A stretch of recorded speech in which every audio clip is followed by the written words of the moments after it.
किसान आंदोलन का 27वां दिन ऐतिहासिक दिन कहा जाएगा। अन्नदाता ने देशवासियों को पूर्व प्रधानमंत्री चौधरी चरण सिंह की जयंती पर एक दिन का उपवास रखने की अपील की है और जनता से इसके लिए समर्थन मांगा है। किसानों का ये आंदोलन पूर्व प्रधानमंत्री लाल बहादुर शास्त्री की 1965 की उस मुहिम से जोड़कर देखा जा रहा है, जब देश के सामने खाद्यान्न का संकट खड़ा हो गया था। उस वक्त शास्त्री जी ने देशवासियों से एक दिन का उपवास रखने की अपील की थी। जनता ने समर्थन भी किया था। हालांकि देश के सामने फिलहाल कोई खाद्यान्न संकट नहीं है, लेकिन इस संकट से उबारने वाले अन्नदाता खुद को संकट में महसूस कर रहे हैं। इसीलिए किसानों ने भी अब ऐसी ही मुहिम छेड़ी है ताकि केंद्र सरकार पर चौतरफा दबाव बनाया जा सके। उधर केंद्र सरकार की ओर से केंद्रीय कृषि मंत्री नरेंद्र तोमर ने किसानों से फिर से वार्ता की पहल करने की बात कही है।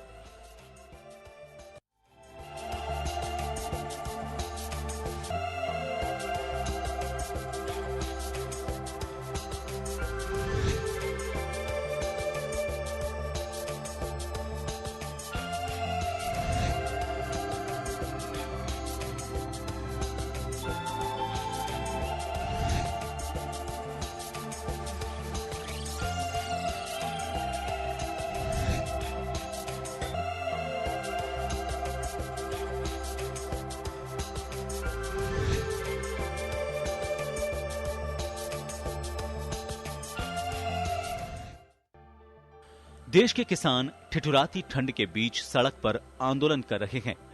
पिछले करीब 4 हफ्ते से आंदोलन धीमा होने के बजाय तेज होता जा रहा है और ये हालात तब हैं जब किसानों और केंद्र सरकार के बीच 5 दौर की वार्ता हो चुकी है। इस बीच पीएम नरेंद्र मोदी से लेकर केंद्रीय मंत्रियों ने भी किसानों की मांगों पर सकारात्मक आश्वासन देने के साथ एमएसपी खत्म नहीं करने का वादा भी किया है। लेकिन किसान तीनों कृषि कानून वापस लेने से कम पर सहमत होते दिखाई नहीं दे रहे हैं। उधर वार्ता के निमंत्रण के दावे को भी किसान संगठनों ने खारिज किया है। अब केंद्र की सरकार पर दबाव बनाने के लिए आम जन से सहयोग के लिए एक दिन उपवास रखने की अपील की गई है। धरती पुत्र का आंदोलन अभी खत्म होने का नाम नहीं ले रहा है। वहीं अब आंदोलन पर बैठे किसानों और केंद्र सरकार का रुख देखकर लगता भी नहीं है कि आंदोलन जल्द खत्म हो पाएगा।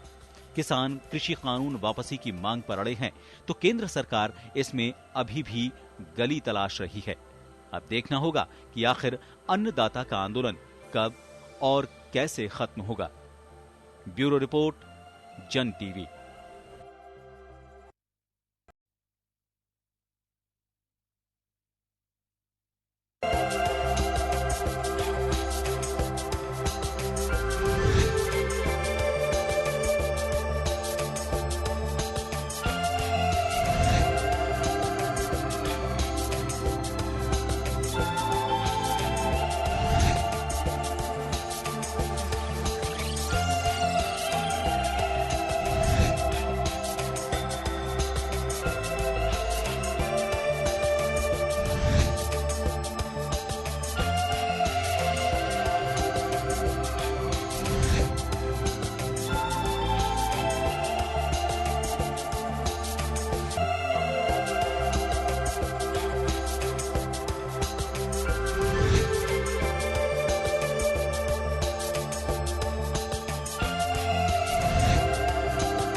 नमस्कार जनते में स्वागत है आपका। मैं हूं योगेंद्र, आप देख रहे हैं खास खबर। खास खबर में हम बात करेंगे, एक तरफ सरकार का इंतजार है कि वो आगे बढ़े और दूसरी तरफ बेसब्री से इंतजार है कि अन्नदाता धरती पुत्र वापस अपने घरों को लौटे।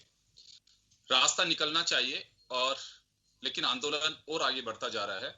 23 तारीख यानी कि बुधवार को पूरे देश से आह्वान किया है कि उपवास रखें। यह आंदोलन अब लगता है कि पूर्व प्रधानमंत्री लाल बहादुर शास्त्री के नक्शे कदम पे चलना शुरू हो चुका है और चौधरी चरण सिंह की जयंती के दिन पूरे देश से आह्वान किया है सभी किसानों का कि उपवास रखें। तो चलिए हम आगे बढ़ेंगे और हमारे साथ इस वक्त भाजपा से अशोक सिंह जी जुड़े हुए हैं और कांग्रेस से आरसी चौधरी जी जुड़े हुए हैं और किसान नेता रामपाल जी जाट धरना स्थल राजस्थान और हरियाणा बॉर्डर से हमारे साथ जुड़ रहे हैं और हम कोशिश कर रहे हैं कि कुछ तकनीकी खामी के कारण थोड़े व्यवधान आ रहे हैं। पंजाब के किसान नेता बलवीर सिंह हमारे साथ सिंगू बॉर्डर से जुड़ रहे हैं। स्वागत है। मैं सबसे पहले अशोक जी आपके पास आना चाहूंगा। किसानों की बात, किसानों की हमदर्दी हर राजनीतिक दल अपने मैनिफेस्टो में सजो के रखता है, पहली प्राथमिकता देता है, लेकिन ऐसा क्या हुआ कि अब सरकार और किसानों के बीच बात नहीं बन पा रही है? वजह क्या है? देखो योगेंद्र जी, जिस प्रकार से संसद के द्वारा जो बिल पारित किया गया और दोनों सदनों के द्वारा जिस प्रकार से जिसमें संशोधन हुआ, उससे पूर्व की आप देखेंगे, ये एक दिन की तो घटना नहीं है, 2-3 दिन की बात नहीं है, ये कम से कम 20 साल का एक प्रोसीजर था।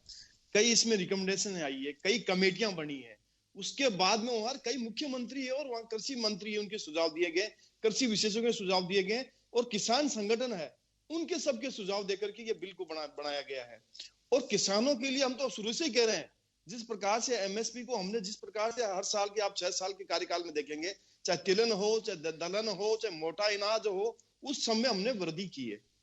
उसी प्रकार से ये किसानों के से संबंधित जो हम बिल लेके आए, 3 जो बिल लेके आए, इन 3 बिलों के अंदर कॉन्ट्रैक्ट फार्मिंग, आज नहीं पहले भी फार्मिंग होती थी, इसमें नहीं कैसे, जैसे गन्ना है, गन्ना की गन्ना मिल वाले हैं उनसे कॉन्ट्रैक्ट फार्म लेते थे, लेकिन उसके अंदर ये नहीं था कि उसकी जमीन गिरवी रख दें, सेल कर देंगे या उसका मालिकाना हक हो जाएगा, वहां भी नहीं था। लेकिन कानून बनाने की एक शक्ति नहीं थी, मेकिंग पावर नहीं था, वो बनाने का काम सरकार ने किया है और वो सभी के जो राजनीतिक दल हैं उन सबकी सर्वसम्मति थी किसी न किसी साल में, और किसान संगठनों की रही है। एक सवाल उठता है कि जब कोई बात आती है तो कहा यह जाता है कि एक तरफ तो प्रधानमंत्री नरेंद्र मोदी धरती पुत्रों से कहते हैं कि हमने हर बात मानी है, हर जगह पे आप लोगों के साथ में, कोई एक भी बिंदु ऐसा हो जो ऐसा लगता है उस पर चर्चा करने के लिए तैयार हैं। 6 दौर की वार्ता हो चुकी है, फिर भी कह रहे हैं कि हम सिर झुका करके वार्ता करने को तैयार हैं। किसान क्यों मना करेंगे? किसान कह रहे हैं कि कोई प्रस्ताव नहीं आ रहा। अभी भी जो गया प्रस्ताव वो बताया जा रहा है कि एग्रीकल्चर मिनिस्टर की तरफ से नहीं गया, उनके सेक्रेटरी ने दिया है। तो किसानों का कहना है कि वार्ता से पीछे कौन हट रहा है, वार्ता होनी चाहिए। नहीं योगेंद्र जी, ये बात सही है कि वार्ता के थ्रू ही कोई भी चीज होगी उसका समाधान होगा, चर्चा होगी, चर्चा से कोई ना कोई समाधान निकलेगा। लेकिन जहां तक एमएसपी की बात आती है, एमएसपी आप सबको पता है कि ये सरकारी खरीद है और एक बाहर की एक अलग चीज है। कांग्रेस ने जैसे राजस्थान के अंदर बिल लेके आए, तो कांग्रेस ने अपने बिल में कहा कि एमएसपी हम मंडी में लागू नहीं करेंगे और बाहर लागू करेंगे। तो आप देखिए कि वहां उनको खुद को पता पड़ रहा है कि मंडी में हम लागू नहीं कर सकते, क्योंकि आज बाजरे का उदाहरण आया, बाजरे का 1100, 1200, 1300 रुपये में मंडी में बिक रहा है, बाहर इसका 2185 का मूल्य है। वैसे ही आप ऐसे ही एक टेक्निकल पॉइंट है, एमएसपी का जिक्र तो करते हैं, लेकिन जिक्र करने का कोई फायदा नहीं है जब तक हम उस एमएसपी पे किसान की क्रॉप नहीं खरीदें। आप इसे जस्टिफाई करते हैं क्या? मुझे नहीं लगता कि ऐसी कोई पार्टी है जिसमें किसान पुत्र कार्यकर्ता नहीं हो। 70% लोग जो जुड़े हैं उनका कहीं ना कहीं कोई व्यवसाय, उनका अपने परिवार का, परिवार के किसी रिलेटिव का कोई ना कोई एग्रीकल्चर सेक्टर से जरूर जुड़ाव है, उनके जमीनें हो सकती हैं। हम उस तकलीफ को बहुत अच्छे से समझते हैं, मिलता क्या है किसान को, उसके बावजूद भी हम जस्टिफाई करने की कोशिश करते हैं कि नहीं, किसान की मांग। आज एक बात बताइए कि किसान जो बीज खरीदता है उसकी कॉस्ट क्या हो गई? 10 साल पहले से लीजिए, 20 साल पहले से लीजिए, जो खाद ले रहा था उसकी कॉस्ट क्या हो गई, और आज किसान की जो फसल है उसकी कॉस्ट क्या है। मैं वापस लौटूंगा आपके पास में आरसी चौधरी जी से, एक मैं जवाब लेना चाहूंगा। आरसी चौधरी साहब। जी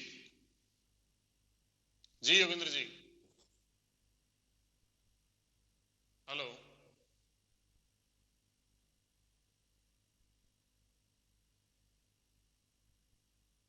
आ रहा है क्या? चल रहा है क्या?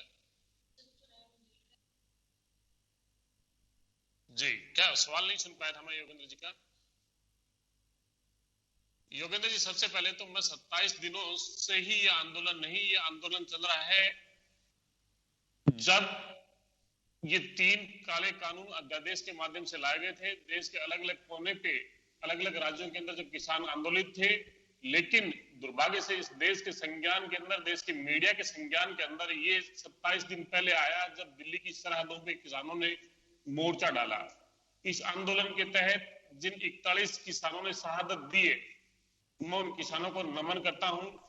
वो इस देश की सिर्फ किसानों के लिए ही नहीं, मध्यम वर्ग हो, गरीब हो, वंचित हो, उनके हक और हकूक के लिए जो शहादत दी है, मैं उम्मीद करता हूं उनकी शहादत व्यर्थ नहीं जाएगी। भारतीय जनता पार्टी के साथी बार बार जो कह रहे थे कई सालों से, कई चीजों से, कितना दुर्भाग्यपूर्ण है कि इतनी बड़ी शहादत उन कानूनों को वापस लेने के लिए की जा रही है जो किसान अपने हित में नहीं बता रहे। आखिर सरकार की ऐसी किस दबाव में है कि देश का किसान उन बिलों को नहीं चाहता? किस दबाव में सरकार की ऐसी मजबूरी है कि हमारी 40 अन्नदाताओं को शहादत देनी पड़ी? ये बीजेपी के साथी ही ज्यादा बेहतर बता पाएंगे। जी अशोक जी, आपके पास आना चाहूंगा। हाँ, मैं जिस प्रकार से नहीं, इसे राजनीतिक रंग क्यों दिया जा रहा है? अगर किसी पार्टी में को ताल्लुक रखता है, मैंने तो कहा कि ऐसी कोई पार्टी नहीं है जिसके अंदर धरती पुत्रों से जुड़ा हुआ कोई व्यक्ति नहीं हो। 70% लोग हर पार्टी में होंगे, क्योंकि कहीं ना कहीं किसी न किसी तरह से आप किसानी से जुड़े हुए हैं, खेती से जुड़े हुए हैं। फिर हम ये क्यों बार बार ये कहते हैं कि इसे राजनीतिक रंग दिया जा रहा है, इसे गुमराह करने की कोशिश की जा रही है? किसान से सीधा डायलॉग हो रहा है सरकार का। एक तरफ प्रधानमंत्री झुक करके और ये विचार करने की बात कह रहे हैं, और दूसरी तरफ ये भी कहा जाता है कि अलगाववादियों से, दूसरे लोगों से वहां पे उनका संरक्षण मिल रहा है। अगर ऐसे इनपुट्स हैं तो देश के लिए खतरनाक है। उन लोगों को पहले अंदर टिकाना चाहिए, कोई साथ नहीं देगा उनका। देखो कि जिस प्रकार से आंदोलन की रूपरेखा रखी गई है, कोई बात नहीं, कोई आंदोलन कीजिए, आपको कोई सुझाव, क्योंकि मानते हैं कि कोई भी दल हो, चाहे कोई भी संगठन, किसानों का संगठन हो, जरूरी नहीं है कि वो संगठन हर चीज के लिए तैयार हो कि आप हम कहें, सरकार कहे, उसी हिसाब से चले। ठीक है, जिस प्रकार से, जैसे मान लो वहां पर कहा गया कि कम्युनिस्ट की एक विंग थी, कम्युनिस्ट की महिला विंग के द्वारा कहा कि हाय हाय मोदी, मर जा मोदी, इस प्रकार के शब्दों का, तो हमने उसमें कटाक्ष था। और कुछ ऐसी चीजें थी जिसके बारे में कहना जरूरी था कि साहब उसमें आ रहे हैं, किसानों का उसमें कोई मतलब नहीं हो सकता, लेकिन कुछ लोग आ रहे थे। मैं कह रहा हूं उनका विरोध तो कोई भी विपक्षी दल हो उसको भी विरोध करना चाहिए। आज हम भी कह रहे हैं किसानों ने किस प्रकार से संयम से काम किया, किसी प्रकार की कोई घटना नहीं होने दी है। सबके प्रधानमंत्री अगर उनके लिए कोई भी अपशब्द बोलता है तो मुझे लगता नहीं है कि आरसी चौधरी जी भी इसे अप्रिशिएट करेंगे। हर कोई खारिज करेगा। मैं कह रहा हूं नहीं करेंगे। राजनीति में एक स्वच्छ और स्वस्थ वातावरण बने रहे, इसके लिए सब कोई पहल करता है। इसे योगेंद्र जी, मैं बोलना चाहता हूं इस पे। जी योगेंद्र जी, बीजेपी के जो साथी कह रहे हैं कि हाय हाय मोदी के जो नारे लगा रहे हैं, उसमें जो कुछ लेफ्टिस्ट लोग हैं, मैं इनसे पूछना चाह रहा हूं कि भारतीय जनता पार्टी के नेता, बिहार से आने वाले कृषि मंत्री, वो उन किसानों को दलाल कह रहे हैं।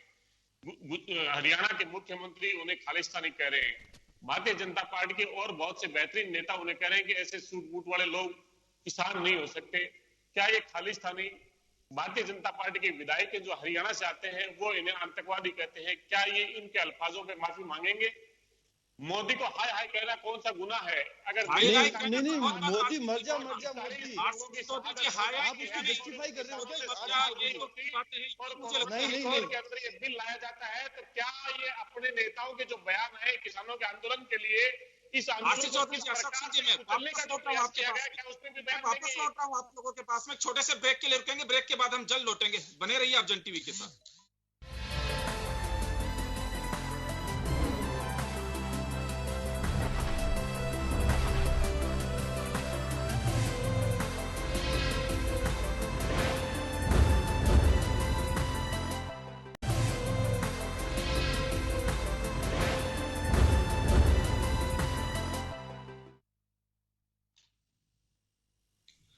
ब्रेक के बाद एक बार फिर आपका स्वागत है। आप देख रहे हैं खास खबर, बात कर रहे हैं हम धरती पुत्र कब लौटेंगे घर को, सरकार कब बढ़ेगी आगे। कहीं ना कहीं कोई अड़चन है जिसकी वजह से बात बन नहीं पा रही है। 6 दौर की वार्ता, 27 दिन का संघर्ष, ऐसा क्या है कि अपनों के बीच अपनी बात नहीं बन पा रही है। कुछ आगे बढ़िए, कुछ पीछे हटिए, उसी रणनीति पर मुझे लगता है कि आगे बढ़ा जाता है। चलिए, ब्रेक से पहले आरसी चौधरी साहब, अशोक सिंह जी का ये नहीं था कि हमारी बात प्रधानमंत्री को लेकर के जो लूज कमेंट्स किए जा रहे हैं, मुझे लगता है कि किसी के लिए भी नहीं किए जाने चाहिए। और अशोक सिंह जी को मुझे लगता है कि बहुत बार मीडिया ये बात कही भी जाती है कि ओछेपन का राजनीति में कोई स्थान नहीं होना चाहिए। वरिष्ठ नेताओं को, राजनीतिक दलों से जुड़े हर वर्कर को इसे खारिज करना चाहिए। और खैर, किसान आंदोलन डाइवर्ट हो जाएगा। अशोक सिंह जी, आपके पार्टी में कई बार मीडिया ने कहा कि किसी भी दूसरे नेताओं के लिए ऐसे अल्फाज प्रयोग में नहीं लेने चाहिए। जब आपकी पार्टी के नेताओं से पूछा जाता है तो कहते हैं कि हमारे संज्ञान में नहीं है, जबकि सारे अखबारों में, समाचार चैनल्स में चलता है। तो एक कार्यकर्ता है, मुझे लगता है कि तकलीफ होती है, ये किसी भी पार्टी में रोका जाना चाहिए। आरसी चौधरी जी, मैं ब्रेक से पहले आपके पास में था, ये तो वार्ता का दौर है, चलता रहेगा। और लाल बहादुर शास्त्री के नक्शे कदम पर अब किसान इसे आगे बढ़ा रहे हैं कि एक दिन का उपवास। वो 1965 में जब युद्ध की स्थिति थी और खाद्यान्न की भी कमी होती जा रही थी, उस समय जब नारा दिया था कि जय जवान जय किसान, तब की बात ये थी। लेकिन अभी जो बात है वो थोड़ी सी डिफरेंट है। खाद्यान्न की कोई कमी नहीं है मुल्क के अंदर, लेकिन किसान चाहता है कि हम जो उपज पैदा करके पूरी दुनिया के बीच लेकर के जाते हैं तो हमें सहयोग मिलना चाहिए। किसान करें, व्यापारी करें, आम आदमी करे, तो उन्होंने ऐलान भी किया है कि बुधवार को हमारा सहयोग सब लोग करें। तो ऐसे में एक सवाल उठता है कि आपकी पार्टी लगातार ये सवाल खड़ा किया जा रहा है कि कांग्रेस बरकरार इस वजह से रही है कि पहले मैनिफेस्टो में खुद ने शामिल किया, कपिल सिब्बल जी का जिक्र करती है और इसका क्रेडिट लेना चाह रही है। देखिए योगेंद्र जी, सबसे पहले तो मैं ये कहना चाहूंगा कि किसान अन्नदाताओं ने इस देश की जनता से आह्वान किया है। ये अन्नदाता जो इस पूरे देश का पेट भरते हैं, ये अन्नदाता जो लाल बहादुर शास्त्री ने उस समय पे कहा था कि एक दिन का उपवास कीजिए ताकि देश के सब लोगों का पेट भर सके। उस समय की आबादी 60 करोड़ की लगभग थी, आज 130 करोड़ की आबादी का हमारे अन्नदाता पेट भरते हैं। मैं इसलिए अन्नदाताओं के सम्मान में पूरे देश के लोगों से गुजारिश करना चाहता हूं कि अपने आप को किसान पुत्र, धरती पुत्र और अन्नदाता का बेटा कहने वाले लोग कल कितने उपवास पे रहेंगे, या क्या अपने राजनीतिक दलों की परछाई के अंदर किसान की चादर ओढ़े किसान पुत्र दुबक के रह जाएंगे। दूसरा, आज इस देश के अंदर किसानों की जो चर्चा कर रहे हैं, किसानों की जो बात कर रहे हैं, कांग्रेस पे जो आरोप लगा रहे हैं, मैं ये सोच रहा हूं कि इस लोकतंत्र के अंदर जो विपक्ष की भूमिका को भारतीय जनता पार्टी ने बहुत से जो फेक जो न्यूज चैनल्स हैं, फेक जो वेबसाइट्स हैं, उसके द्वारा इस पूरे किसान आंदोलन को कुचलने का प्रयास किया। लेकिन इस देश का किसान, इस देश के लोग जागरूक हैं और ये आंदोलन कुचला नहीं जा सका। इसी भारतीय जनता पार्टी के नेताओं ने खालिस्तानी कहा, इसी भारतीय जनता पार्टी के नेताओं ने आतंकवादी कहा, इसी भारतीय जनता पार्टी के नेताओं ने कहा कि विदेशी पैसों से पोषित होते हैं। बहुत से कुसंगत आरोप लगाने का प्रयास किया। आरसी चौधरी जी, जवाब दिलवा रहा हूँ, अशोक सिंह जी से जवाब दिलवा रहा हूँ। अशोक जी, आपने सुना कि पैरेलल एक ऐसा सिस्टम डेवलप किया है बीजेपी ने जो किसान आंदोलन को खुद कुचल करके इसे डाइवर्ट करने की कोशिश कर रही है अलगाववादियों की आड़ में। देखो कि जिस प्रकार से आरसी चौधरी जी ने कहा कि 3 कानून, काले कानून, यदि राजस्थान में ये 3 कानून लेके आए आप, उस कानून का आप बारीकी से, मुझे लगता है कि चौधरी साहब जी ने देखा होगा और उन कानूनों को भी देखा होगा। उन कानूनों में आपने यह कहा कि जो एमएसपी है, जो आपने वहां तो मंडी में मना किया, बाहर क्या टैक्स के लिए आपने क्या कहा, टैक्स मंडी में छूट, बाहर छूट नहीं है। और डिस्प्यूट के लिए आपने क्या कहा, हमने कहा कि एसडीएम जो सरकार के नीचे होगा, और आपने क्या कहा कि मंडी सचिव, और उसकी अपील कहाँ होगी, डायरेक्टरेट के पास, कृषि विपणन डायरेक्ट के, वो किसके अंडर में आएगा, वो भी सरकार के अंडर में आएगा। तो आप तो एग्रीमेंट को तो तैयार स्वीकार कर रहे हो ना, करार को, तो उसमें अंतर क्या है, दोनों की बराबर बात है। आपने उसमें सजा का दिया है और बाकी कुछ नहीं किया, एमएसपी के लिए कहा है, जो मंडी में तो मना ही कर दिया आपने। तो आप कैसे कह सकते हो कि ये काला कानून है, तो काला कानून है तो आपने उसको अडॉप्ट क्यों किया वैसा का वैसा, कुछ चीजों को छोड़ा उसके अंदर। लेकिन आशीष जुडिशियल चौधरी जी लीगल बात कर रहा हूँ मैं राइट उसमें नहीं था साहब, आप जुडिशियल जैसे राइट नहीं था। हवा बात मुझे नहीं लग कर रहा रहा है कि मैं भारतीय लीगल जनता बात कर पार्टी रहा की हूँ। जो प्रवक्ता है, जो भारतीय जनता पार्टी के प्रवक्ता है, वो फिर इस देश की जनता को और किसानों को गुमराह नहीं, करने का नहीं, मैं- एक प्रयास कर रहे चलिए हैं। मैं लौट रहा हूँ आपके आप पास। बताइए, आपने तो दोनों के किया पास ना, मैं लौट रहा हूँ। आप बताइए ना आपके बिल में ऐसा क्या चीज है जो हमारे बिल में नहीं है? अगर कोई भी निजी जो बायर है, वो अगर एमएसपी से नीचे खरीदेगा, निजी मीडिया में एमएसपी से नीचे खरीद होगी, तो उन्हें 1300 रुपए के अंदर बाजरा क्यों खरीदा जा रहा है? आरसी चौधरी आप जी, रोक लगाइए ना। आरसी चौधरी जी मैं लौट रहा हूँ आपके पास में। श्याम सुंदर शर्मा साहब हमारे साथ जुड़ गए हैं, वरिष्ठ पत्रकार। श्याम जी आपके पास आना चाहूंगा, क्या रास्ता निकल रहा है?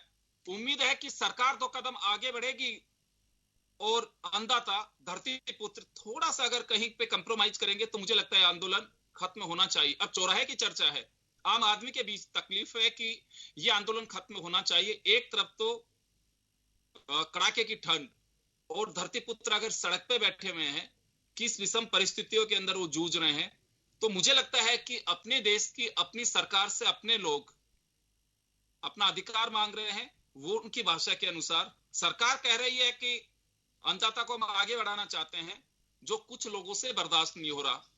अब दोनों के अपने अपने तर्क हैं, लेकिन हल निकलना चाहिए, ये देश की जनता बार बार अपील कर चुकी है। तो क्या रास्ता लगता है आपको?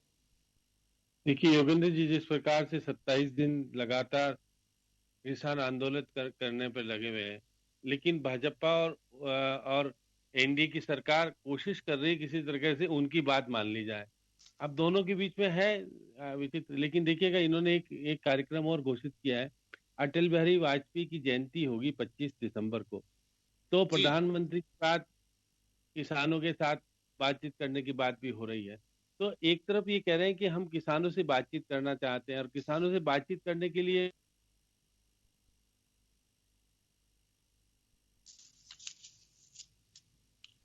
जी श्याम जी हमारे साथ कोई टेक्निकल प्रॉब्लम की वजह से थोड़ा डिसकंटिन्यू हो रहे हैं। मैं वापस अशोक सिंह जी के पास जाना चाहूंगा। अशोक सिंह जी, 25 तारीख यानी कि अटल बिहारी वाजपेयी जी की जयंती के दिन आप लोग किसानों से बात करने की बात कर रहे हैं। अच्छी बात है, कोई भी दिन हो सकता है, लेकिन ये पहल की जानी चाहिए। लेकिन डाउट यूं हो रहा है कि सरकार का अभी भी कोई एजेंडा ऐसा बना नहीं है जिसके आधार पे कहा जा सके। देखो कि जी हाँ श्याम जी, जी अशोक जी आऊंगा मैं एक बार। श्याम जी हमारे साथ जुड़ गए जी, कंटिन्यू सर। योगेंद्र जी, जिस प्रकार का माहौल देखने को मिल रहा है इस प्रदेश में या पूरे देश में, अब ये कह रहे हैं कि किसान मूल रूप से किसान नहीं है वो।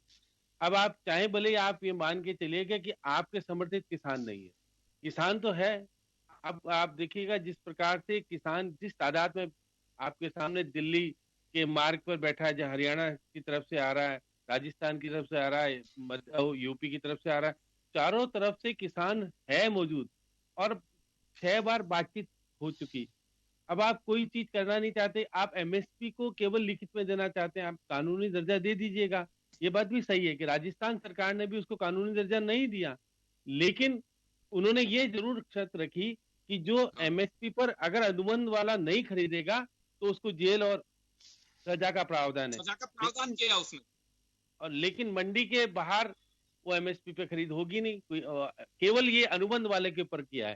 तो ये बात सही है कि कोई स्थितियां में हम चाहते हैं किसान किसी तरह से आपसी समन्वय से मामला निमट जाए, और आने वाला समय जिस प्रकार से हो रहा है कि माहौल खराब हो रहा है और सब कुछ है, ये बात भी सही है कि सुप्रीम कोर्ट में भी मामला चला हुआ है।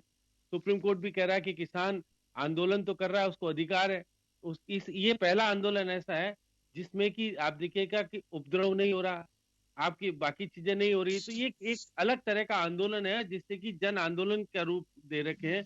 लोग परेशान हैं, कौन से लोग परेशान हैं, लेकिन इतने भी नहीं है जिस तरह से आपने देखा कि पूरा जाम हो जाता था, सब कुछ हो जाता था, लाठी चलती थी, गोली चलती थी, मारे जाते थे। लेकिन किसानों की शहादत हो रही है इसमें, ये बात भी सही है कि 27 से अधिक किसान मर चुके हैं। तो हमें ये सही बात, 41 किसान, क्योंकि 27 तो रिकॉर्ड में आए हैं, इसलिए कह रहा हूं मैं। तो आरसी चौधरी साहब, आपको भी कोशिश करनी चाहिए किसानों के बीच किस तरह से समन्वय में बैठे। अब देखिए कि बार बार जो कह रहा था कि देखिए कि राष्ट्रपति को 2 करोड़ कांग्रेस भी हस्ताक्षर देना चाहती थी, अभी तक पहुंच नहीं पाए। तो ये सारी बातें हैं। कोशिश ये होनी चाहिए कि प्रधानमंत्री सीधे तौर पे बातचीत करें, रकाबगंज गुरुद्वारे में जाते हैं, किसानों से बात नहीं करते। मध्य प्रदेश में वीसी से बात करते हैं। मैं वापस लौट रहा हूँ सर, वापस लौट रहा हूँ। अशोक सिंह जी, एक सवाल खड़ा होता है, प्रधानमंत्री गुजरात के किसान सिख किसानों से बात करते हैं, रकाबगंज गुरुद्वारे में जाते हैं एक मैसेज देने के लिए, इतना समय निकाल करके उन किसान नेताओं से ही बात कर सकते हैं। देखो कि किसी आंदोलन की वार्ता होती है तो उसके अंदर एक डेलीगेट होता है, चाहे कृषि मंत्री हो, चाहे और कोई भी कैबिनेट मिनिस्ट्री हो, उनके थ्रू, और चीफ सेक्रेटरी के लेवल के आदमी आईएएस जो सेंटर के अंदर होते हैं, जो सेक्रेटरी लेवल पे होते हैं, उन साथ के साथ चर्चा होती है। उस चर्चा के अंदर कुछ बिंदु बनाए गए हैं, कुछ बिंदुओं पर उनपर चर्चा हुई है। मुझे लगता है कि कुछ दिनों के बाद के अंदर इसमें सार्थक चर्चा आएगी और कुछ न कुछ इसका नतीजा निकलेगा। जहां तक किसान आंदोलन की बात आती है, तो किसान आंदोलन के अंदर राजनीतिक जो विपक्षी पार्टियां हैं, उन्होंने तो घी में आग लगाने का काम किया, लेकिन जो किसान संगठन है, उन लोगों ने, कैसे लग रहा है आपको? बीजेपी का हर नेता ये बात कर रहा है कि अपोजिशन के लोग इसमें आग में घी डालने का काम कर रहे हैं। क्यों लग रहा है आपको, क्यों लग रहा है? देखो, ये अपोजिशन पहली बार कोई कह रहा है कि कानून गलत है, इनमें सुधार होना चाहिए, संशोधन होना चाहिए। आप लोग भी कहा करते थे जब पूर्व कांग्रेस या यूपीए गवर्नमेंट थी, तो इसमें नया काम क्या है? नहीं, इसमें मैं इसलिए कह रहा हूँ योगेंद्र जी, यदि ये राजस्थान में, पंजाब में, छत्तीसगढ़ में कानून लेकर नहीं आते, कानून लेके आए हैं, तो इसका मतलब इनका क्या उद्देश्य क्या है? उस मूल जो उद्देश्य है उसी की परिणति ये कर रहे हैं, विरोध नहीं कर रहे हैं। अनकॉन्स्टिट्यूशनल है, आप नहीं ले आ सकते। एक छोटा सा सवाल है, आपने सुना निकालने का मकसद है, बताइए। चंद पूंजीपतियों के हवाले पे इस देश, अजय पूंजीपतियों के नाम क्या बात कर रहे हो आप? पूंजीपति लगा रहे हैं, आप पूरे देश को गुमराह कर रहे हो। आपके पूंजीपति नहीं है क्या? आपके पूंजीपति नहीं है? आपके पूंजीपति नहीं है? किसान संगठन के नाम से चला रहे हैं, पूंजीपति नहीं है? और उन नेताओं के पीछे, उन पूंजीपतियों के पीछे यूपी की सरकार के अंदर घूमते रहते थे आप लोग, उसकी नहीं है? जनता पार्टी सिर्फ घड़ियाली आप बोल रहे हो, बोलते रहो, चलने का प्रयास करती है। हाँ बोलते रहिए, असफल होती है तो दूसरे, हाँ बोलते रहिए, बहुत बोलिए, बहुत अच्छा लगेगा, दर्शक देख रहे हैं आपको। पूंजीपतियों के हवाले पे इतनी, अरे पूंजीपति कौन है? पूंजीपति पार्टी और सरकार दोनों ही वापस चाहते हैं। पूंजीपति लिखा है क्या उस कानून के अंदर? कानून तो पढ़ो पहले, बिना पढ़े बातें करते हो, बिना पढ़े बातें करते हो। अरे कानून पढ़ो पहले, अंबानी और अडानी, अरे रट के आओ मत, जैसे रट के आए हो वैसे भाषण बोल रहे हो। कुछ पढ़ो, इसको पढ़ के आओ। आशीष चौधरी जी, कुछ पढ़ के आओ, रट्टा रट्टा मत पढ़ो। जो राहुल गांधी जी ने कहा वो आप बोल रहे हो। किसानों के कपड़ों से बदबू आती है और खुद है वो मोदी। अरे कहाँ, आपने 72 साल में क्या किया है? अरे क्या कर रहे हो? सूट पहना और लोग फिर वापस आ गए, जिनके बीच में बैठ के वो संवाद नहीं कर सकते। अरे वो उनके साथ आप बैठते थे, बंद कमरों में बातें करते थे उनके साथ। गरीबों को, मजदूरों को, आरतीयों को, सबको चंद पूंजीपतियों का गिरवी रखना चाहती है। बोलते रहो, बोलते रहो। आरसी चौधरी जी, यहाँ एक सवाल है मेरा कि ये बात लगातार कही जाती है कि पूंजीपतियों के हाथ में बीजेपी खेल रही है, अडानी और अंबानी के हिसाब से ये कानून लाए गए हैं। इसका कोई फैक्ट दिया जा रहा है? गवर्नमेंट आपकी भी थी कि इस पार्ट पे यूं अडानी को और अंबानी को फायदा मिल सकता है। हाँ जी बताइए। योगेंद्र जी, आपको पता होना चाहिए, यूपीए की सरकार थी 2004 से 2008 में पहली बार 50 पैसे जब पेट्रोल और डीजल के भाव बढ़े थे, तब इन्होंने कहा था इस देश के अंदर आर्थिक आतंकवाद लागू हो गया। आज आपने पढ़ा होगा, आज के सभी समाचार पत्रों की मुख्य खबर है कि तेल की कंपनियों का लाभ 3 गुना हो गया है। वहां पे चाहे एसआर हो, चाहे रिलायंस हो, सब धनाधन पैसे। आपकी राजस्थान की गवर्नमेंट को 1100 करोड़ का बेनिफिट हुआ है, जो HAL, वो भी देखिए आप वेट कम कर दो, 1100 करोड़ का बेनिफिट हुआ आपको, वो नहीं बोलोगे आप? बता रही है इनका ये राजस्थान के अंदर 1100 करोड़ का बेनिफिट हुआ है तेल से। हो रहा है, ये बेनकाब हो रहे हैं, देश की जनता इनके तथ्य को जान ना पाए, इसलिए बीच में व्यवधान डाल के प्रयास कर रहे हैं कि देश की जनता आपके चैनल के माध्यम से। समय कम है सर, समय कम है। आरसी चौधरी साहब, समय कम है। एक श्याम जी के पास जाना, एयरपोर्ट गिरवी रख दिए, पोर्ट गिरवी रख दिए, रेलवे है वो गिरवी रख दिया। श्याम जी आपके, फिर भी आप रेलवे में से सवारी कर रहे हो, ये एयरपोर्ट पे जा रहे हो, आप एयर इंडिया में जा रहे हो। अरे कितना ही बोलो, जनता नहीं मानेगी, नहीं मानेगी। चुनाव हुए ना राजस्थान के अंदर, क्या हुआ? पंचायती राज में 2.5 करोड़ लोगों ने वोट दिया है। एक सवाल है, अरे बोलते रहो, बोलते रहो। चलिए श्याम जी, एक सवाल है छोटा सा, 30 सेकंड में जवाब चाहूंगा। यह आंदोलन थोड़ा सा, मैं आपको 1965 के दरमियान जब लाल बहादुर शास्त्री जी ने देश की जनता को आगाह किया था कि एक वक्त का खाना, एक दिन का उपवास, जिसका जिक्र किया था वीक में एक बार के लिए। अब किसानों ने भी आह्वान किया है कि उपवास रखें, एक टाइम का खाना। वो दौर एक अलग था, युद्ध की विभीषिका में उस वक्त हमारे खाद्यान्न कमी थी, लेकिन आज नहीं है। तो क्या उस ट्रैक पे जा रहा आंदोलन? बहुत शॉर्ट में चाहूंगा मैं आपसे। देखिए योगेंद्र जी, जिस प्रकार से गांधीवादी तरीका अपनाया हुआ है और लोगों को अपने ओर आकर्षित करने के लिए किसानों ने एक नई चीज अपनाई है कि उपवास करेंगे। अब देखिए सरकार सुन नहीं रही है, सरकार को सुनाने का एक यही तरीका है कि उपवास पे बैठेंगे। अब उपवास करने वाले को तो आप हर एक कोई वो दया की दृष्टि से देखता है कि यार ये तो उपवास किया हुआ, इसको छेड़छाड़ नहीं करनी चाहिए। हो सकता है सद्बुद्धि आए केंद्र सरकार को, जो बातचीत का सिलसिला टूटा है शुरू हो वापस से, और आपस में समन्वय हो जाए और किसान और आपको ये वापस क्यों से लग रहा अपना है घर लौट कि नहीं आ रही केंद्र सरकार को अभी? देखिए, अब जिस प्रकार से प्रधानमंत्री ने बातचीत की मध्य प्रदेश के किसानों से वीसी के माध्यम से, और उन्होंने जो कुछ कहा, जिस तरह से बातें करने का प्रयास किया, उससे लग रहा था कि प्रधानमंत्री चाहते तो इनसे भी बातचीत चले मैं कर माफी सकते थे। चाहूंगा, मैं माफी चाहूंगा सर। तो कुल मिलाकर के एक लंबा आंदोलन, लेकिन इस आंदोलन की अपनी एक छाप है। वह छाप यह है कि पूरी तरह से अहिंसक आंदोलन रहा है। किसी तरह का कोई व्यवधान उस तरह से पैदा नहीं हुआ जिसे हम ये कह सके कि आंदोलन हिंसा की भेंट चढ़ गया। लेकिन अब उम्मीद है कि सरकार आगे बढ़ेगी, अंदाता अपने तरीके से वार्ता करके। अब ये आंदोलन खत्म होना चाहिए और सरकार चर्चा करे, वार्ता करे, और जितने दौर की करनी हो, लेकिन रिजल्ट निकलना चाहिए। बहुत बहुत शुक्रिया आप सभी का। खास खबर में इतना ही। दीजिए इजाजत, नमस्कार।